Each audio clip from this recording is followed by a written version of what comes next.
एक हमारे दर्शक हैं दिनेश साहू जी, इन्होंने कमेंट में लिखा है, ये आपने लेआउट के बारे में बताया, क्या हम अपनी खुद की ज़मीन जो मास्टर प्लान में भूउपयोग आवासीय है उस पर अपना एक घर बनाना चाहते हैं तो क्या नियम और शर्तें होंगी। दोस्तों, अगर मास्टर प्लान सीमा के अंतर्गत आपकी ज़मीन है स्वयं की, आपके स्वामित्व की, और उस पर आप घर बनाना चाह रहे हैं और उसका भूउपयोग मास्टर प्लान में आवासीय है,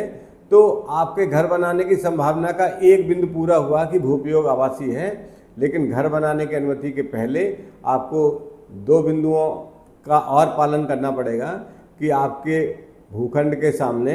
सरकारी सड़क उपलब्ध है या नहीं है, ये देखना पड़ेगा। अगर मानक के अनुसार चौड़ाई वाली सरकारी सड़क आपके भूखंड के सामने उपलब्ध है, आपकी ज़मीन के सामने उपलब्ध है, तो दो बिंदु हुए। और तीसरा बिंदु ये हुआ कि आपने अपनी ज़मीन पर कहीं अवैध रूप से प्लॉटिंग तो नहीं कर दी है और उस अवैध प्लॉटिंग का एक टुकड़ा है जिस पर आप पास कराना चाह रहे हैं या घर बनाना चाह रहे हैं, तब भी नहीं होगा।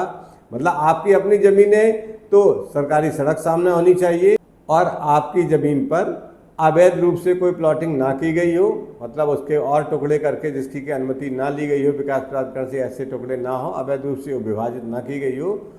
तो आपकी ज़मीन पर मकान बनाने से पहले आपको उस पर नक्शा पास कराना पड़ेगा। और ऐसी परिस्थिति में नक्शा पास हो जाएगा